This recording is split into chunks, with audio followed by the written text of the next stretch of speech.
पुण्याच्या भोर तालुक्यात महाबीजच्या वतीने कृषी विभागामार्फत जे ज्वारीचं बियाणं वाटण्यात आलेलं होतं ते कुठेतरी आता निकृष्ट निघाल्याचं समोर आलेलं आहे।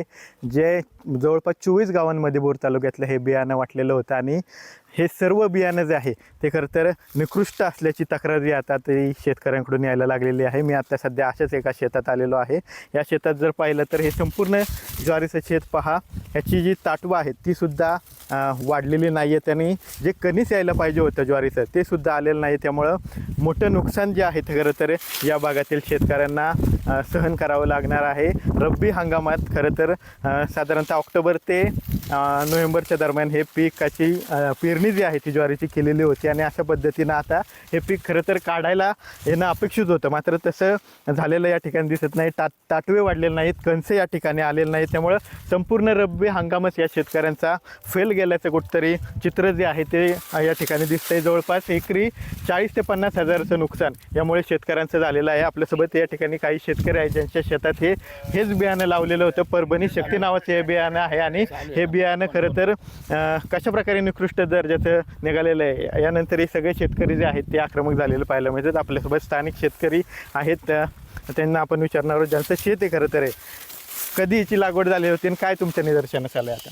हे बियाणं त्याचं जरा खराब निघालं। हे आपल्या दसऱ्याच्या टायमाला पेरणी करतो ना आपण, त्या टायमाला पेरणी केलेली होती।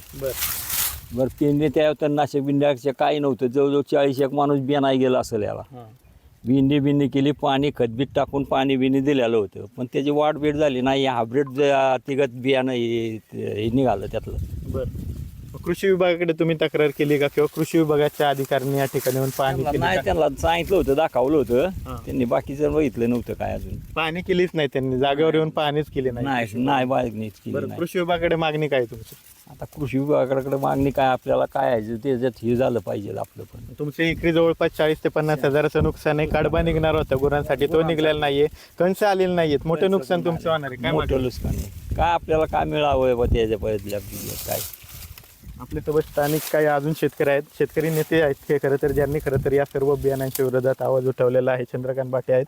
भाटे साहेब, काय नक्की तुमच्या निदर्शनास आलंय? काय आज या भोर तालुक्यामध्ये 250 एकरावर महाबीजने बियाणं दिलं होतं।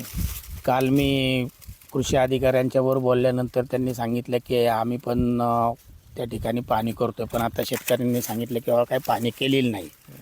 हा विषय हा तसा शेतकऱ्यांसाठी त्रासदायक विषय आहे। अगोदरच शेतकरी मेटाकुटीला आलेला आहे आणि त्याच्यातून त्याला ही वेळ आली। माझं म्हणणं असं आहे या निवेदनामध्ये की शंकरभाऊ मांडेकर आमदार यांनी अधिवेशनामध्ये प्रश्न मांडून त्याचबरोबर सरकारी यंत्रणेने एकरी शेतकऱ्याला 45 ते 50 हजार रुपये द्यायला पाहिजेत, कारण 800 किलो ज्वारी 832,000, 10,000चा कडबा असे 42 ते 85 हजार, मजुरी तर वेगळीच, औषध पाणी वेगळीच, 40 ते 50 हजार रुपये या ठिकाणी शेतकऱ्यांना नुकसान भरपाई द्यावी अशी विनंती करत असताना जर दिली नाही तर आपण आंदोलन करू, हे या ठिकाणी मी नमूद करतो आहे। कृषी विभागांच्या अधिकाऱ्यांशी आम्ही संपर्क केला, त्यांचं म्हणणं आहे आम्ही शेतावर जाऊन पाहणी केलेली आहे, पण मात्र शेतकरीच म्हणतात आमच्याकडे ते कृषी विभागाचे कोणीच आलेलं नाही, कर्मचारी नाही, अधिकारी नाही।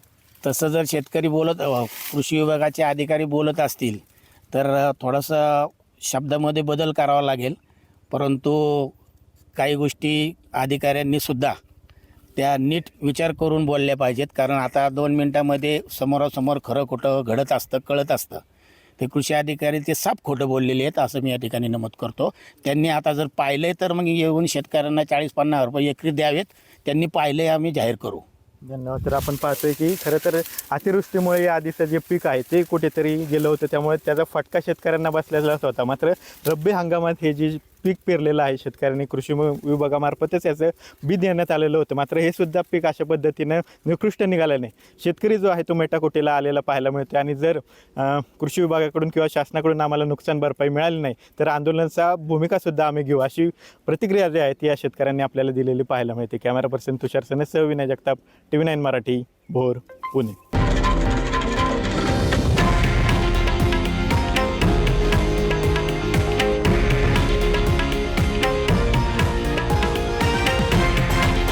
हे आहे देशातील नंबर 1 न्यूज नेटवर्क आणि आपण पाहत आहात TV9 मराठी, एकमेव।